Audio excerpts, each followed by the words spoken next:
Imagine só, um plano de paz que na prática, não passa de uma rendição disfarçada. É assim que governos, analistas e até mesmo aliados históricos dos Estados Unidos estão chamando a proposta apresentada como solução para o conflito na Ucrânia. Não se trata apenas de uma rejeição em Kiev ou nas capitais europeias, até mesmo republicanos influentes nos Estados Unidos levantam críticas contundentes contra o que consideram uma capitulação antecipada. A renúncia de Andriy Yermak, braço direito de Zelensky, já é vista como um sinal claro de que até mesmo dentro do círculo presidencial ucraniano, há quem questione a direção tomada. Mas isso é só o começo. Enquanto isso, do outro lado da fronteira, a Rússia não perde tempo. Uma das maiores corporações do país anunciou uma onda de demissões em massa, afetando milhares de trabalhadores.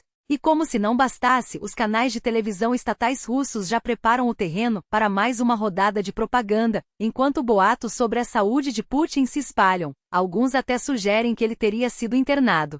Mas essas são apenas as notícias de bastidores. O que realmente importa é o que está em jogo, um plano de 28 pontos que, em resumo, exige que a Ucrânia entregue o controle de parte do Donbas, reconheça a anexação da Crimeia e de outras regiões, desmantele suas forças armadas e cancele qualquer apoio militar ocidental. Além disso, o país teria que congelar as linhas de frente em Zaporíjia e Kherson, oficializar o russo como língua nacional e devolver à Igreja Ortodoxa Russa seu status oficial. O documento, elaborado sem qualquer participação ucraniana, foi entregue diretamente a Moscou por um enviado especial de Donald Trump, Steven Biegun. Para muitos, é uma proposta tão absurda que beira o insulto. As supostas garantias de segurança prometidas pelos Estados Unidos são vagas, quase risíveis. Segundo fontes, Moscou até concordaria em pagar uma espécie de aluguel pelo Donbas, mas em troca exigiria concessões territoriais adicionais. Outra condição seria a Rússia se comprometer, por lei,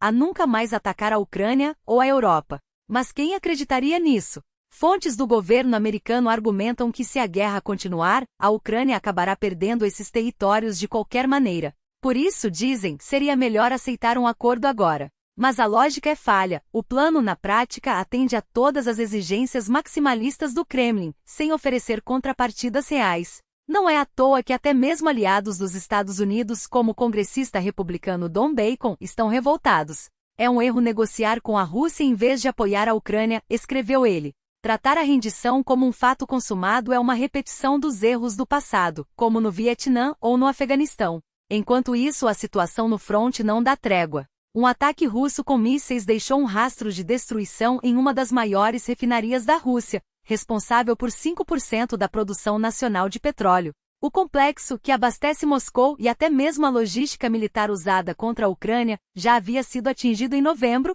e agora sofre mais um golpe. As consequências são graves. A principal unidade de processamento, que garantia 40% da capacidade do local, foi danificada. Do lado ucraniano, a tragédia humana se aprofunda. Após um bombardeio russo, 22 pessoas seguem desaparecidas, e o número de vítimas não para de crescer. Zelensky agradeceu publicamente aos socorristas, médicos e policiais que trabalham sem descanso, mas a realidade é dura. Os escombros são tantos que as equipes precisam remover os destroços manualmente. Até agora, 26 pessoas morreram, incluindo 3 crianças, e 93 ficaram feridas, 18 delas menores de idade. O governo ucraniano enfrenta sua pior crise política desde o início da guerra. Editoriais de veículos influentes como Financial Times alertam que demissões pontuais e sanções contra empresários não serão suficientes. O descontentamento popular cresce e a confiança em Zelensky despenca. A saída de Yermak, um dos homens mais poderosos do país, parece inevitável, assim como a de outros nomes-chave do governo. A mensagem é clara: o modelo atual de gestão não funciona mais. E em meio a tudo isso surge mais um escândalo. Steven Biegun, um dos arquitetos do polêmico Plano de Paz, virou alvo de piadas depois de publicar no Twitter uma mensagem que deveria ser privada. O texto, dirigido a um suposto contato chamado CAP, deixou claro que a fonte das informações vazadas para a imprensa seria Kirill Dmitriev, um aliado próximo de Putin. A gafe foi tão constrangedora que até mesmo analistas conservadores como Matthew Continetti não pouparam críticas. Ele comparou Biegun a Kim Philby, o famoso espião britânico que traiu seu país para trabalhar para a KGB. Um homem que nem sabe usar o Twitter direito quer negociar o fim de uma guerra, ironizou. Enquanto isso, nos bastidores de Washington, a pressão por uma resposta mais dura contra a Rússia só aumenta. O senador Lindsey Graham anunciou que o presidente Biden deu sinal verde para avançar com um novo pacote de sanções contra Moscou. Sua mensagem é direta: se queremos que Putin sente à mesa de negociações, nenhum plano de 12 ou 28 pontos vai funcionar. A única coisa que o fará recuar é a certeza de que continuaremos apoiando a Ucrânia e perseguindo quem compra petróleo russo barato. Para Graham, a única saída é aumentar a pressão econômica e militar, não ceder a chantagens. Na Europa, até mesmo vozes antes consideradas impensáveis começam a se manifestar. Guillaume Faury, CEO da Airbus, declarou recentemente que a dependência energética da Rússia precisa acabar, uma posição que há 2 anos seria considerada radical. O mundo está mudando, e a Ucrânia não pode se dar ao luxo de ficar para trás. A pergunta que fica é: até quando Kiev e seus aliados vão aceitar propostas que na prática significam derrota? Em fóruns de segurança global, líderes europeus começam a romper o silêncio sobre o que antes era um tabu: a necessidade de um arsenal nuclear tático para contrabalançar a ameaça russa. Não se trata de paranoia, mas de uma resposta fria e calculada aos fatos. Enquanto Moscou estaciona mísseis capazes de carregar mais de 500 ogivas nucleares em Kaliningrado e na Bielorrússia, a poucos quilômetros das fronteiras da UE, a Europa se contenta com um arsenal estratégico obsoleto, incapaz de dissuadir agressões regionais. A Rússia possui mais de 5.000 ogivas, França e Reino Unido juntas mal chegam a 1/10 disso. A equação é simples: ou a Europa desperta para essa realidade, ou continuará refém de um jogo em que só um lado dita as regras. A indústria de defesa já soou o alarme. Executivos como o CEO da Airbus não são os únicos a reconhecer a urgência de uma estratégia de dissuasão multinível, que inclua, sim, o componente tático. A Alemanha, a França e o Reino Unido precisam agir antes que seja tarde. Hoje, a Europa depende exclusivamente de seu arsenal estratégico, um modelo ultrapassado que deixa um vácuo perigoso. E os russos sabem disso. Enquanto o Ocidente debate, Putin avança. Enquanto isso, nos bastidores do Kremlin, a eficiência se tornou a nova religião.